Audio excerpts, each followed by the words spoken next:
নমস্কাৰ বন্ধু বান্ধৱীসকল, আজি মই আপোনালোকৰ লগত আলোচনা কৰিম 90 বছৰৰ পাছত অহা 18 ছেপ্টেম্বৰত দেখিবলৈ পাব ভাদ্ৰপদ পূৰ্ণিমাৰ জোন। এই চাৰিটা ৰাশিৰ ভাগ্যত লাগিব লটাৰী। গতিকে ইয়াৰ বিষয়ে সবিশেষ জানিবলৈ হ'লে আহক প্ৰথমে ভিডিঅ'টি আৰম্ভ কৰি লওঁ। বন্ধুসকল, মা লক্ষ্মীৰ আশীৰ্বাদত 18 ছেপ্টেম্বৰ বুধবাৰে ভাদ্ৰপদ পূৰ্ণিমাৰ দিনটিত ঘটিবলগীয়া তীব্ৰ দুৰ্লভ ও মহাশুভ সংযোগ মহালক্ষ্মী যুগৰ ফলত এই 12টা ৰাশিৰ ভিতৰত এই বিশেষ কেইটামান ৰাশিৰ ভাগ্য উজ্জ্বলি উঠিব। এই ৰাশিৰ ভাদ্ৰপদ পূৰ্ণিমাৰ পৰাই ভাল দিনৰ আৰম্ভণি ঘটিব। স্বয়ং মা লক্ষ্মীৰ এই ৰাশিৰ ঘৰলৈ আগমন ঘটিব, যাৰ ফলত এই ৰাশিৰ ভাগ্য একেবাৰেই সলনি হৈ উঠাৰ দিশে। জীৱনত চলি থকা সকলো দুখ কষ্ট ও সমস্যা দূৰ হ'ব, ধন সম্বন্ধীয় সকলো চিন্তাই দূৰ হৈ উঠিব, লগতে পাব আৰু অনেক প্ৰকাৰৰ লাভ। গতিকে জানো আহক সেই ভাগ্যশালী ৰাশিকেইটাৰ সম্বন্ধে। বন্ধুসকল, আপোনালোকক জনাওঁ যে এই ভাদ্ৰপদ পূৰ্ণিমাৰ পৰাই পিতৃপক্ষৰ আৰম্ভণি মানা হয়। এই ভাদ্ৰপদ পূৰ্ণিমা এইবাৰ 18 ছেপ্টেম্বৰ বুধবাৰে পৰিছে।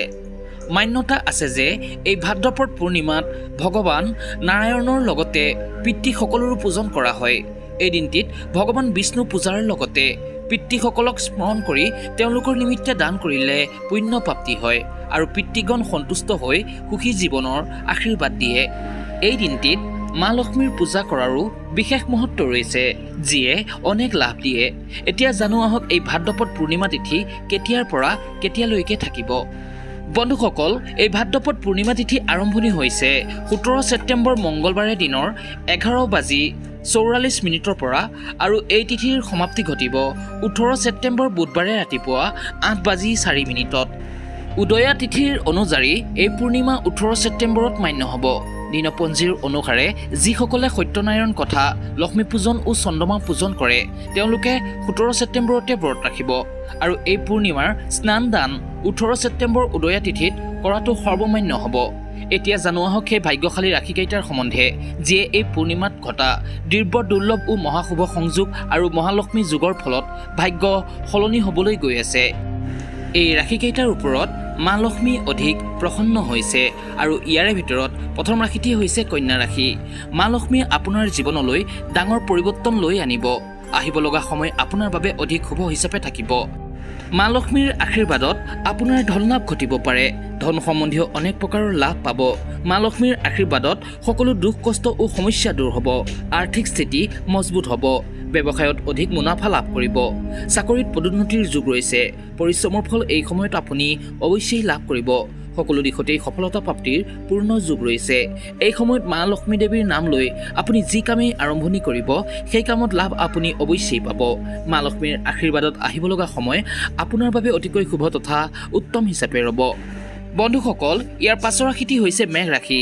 মা লক্ষ্মী যুগৰ প্ৰভাৱত আহিব লগা সময় আপোনাৰ বাবে অত্যাধিক শুভ হিচাপে ৰ'ব। এই সময়ত আপুনি এনে লোকক হয়তো লগ পাব পাৰে, যিয়ে আপোনাৰ জীৱনৰ দশা একেবাৰেই সলনি কৰি দিব পাৰে। জীৱনত সুখ সুবিধা বৃদ্ধি পাব। মা লক্ষ্মীৰ আশীৰ্বাদত আপোনাৰ ভাগ্য সলনি হ'ব। সকলো দিশৰ পৰাই লাভ দেখিবলৈ পাব। ব্যৱসায়ত ভৰপূৰ লাভ পাব। দ্ৰুত গতিত প্ৰগতিৰ দিশে আগুৱাই যোৱাত সফল হ'ব। চাকৰিৰ লগত জড়িত লোকৰ বা চাকৰি বিচাৰি ফুৰাসকলৰ মনে বিচৰা ইচ্ছা পূৰ্ণ হ'ব। চাকৰিত পদোন্নতিৰ লগতে বেতন বৃদ্ধিৰো যোগ ৰৈছে। মা লক্ষ্মীৰ আশীৰ্বাদত ধন প্ৰাপ্তিৰ অনেক দিশ লাভ হ'ব। সন্তান সুখ প্ৰাপ্তি হ'ব। জীৱনলৈ বহুতো পৰিৱৰ্তন আহিব। মুঠতে মা লক্ষ্মীৰ কৃপাত আহিব লগা সময় আপোনাৰ বাবে অতিকৈ শুভ তথা উত্তম হিচাপে ৰ'ব। বন্ধুসকল, ইয়াৰ পাছৰ ৰাশিটি হৈছে কুম্ভ ৰাশি। মা লক্ষ্মী এই সময়ত আপোনাৰ ওপৰত অধিক প্ৰসন্ন হৈছে। ঘৰলৈ সুখ সমৃদ্ধিৰ আগমন ঘটিব। আয়োন্নতি বৃদ্ধি পাব। ধন লাভ ঘটিব। কোনো নতুন কামৰ আৰম্ভণি কৰিব পাৰে, য'ত সফলতা প্ৰাপ্তিৰ আশা কৰিব পাৰি। আৰ্থিক স্থিতি আগতকৈ অধিক সবল হ'ব। ঘৰ পৰিবাৰত সুখ শান্তিৰ আগমন হ'ব।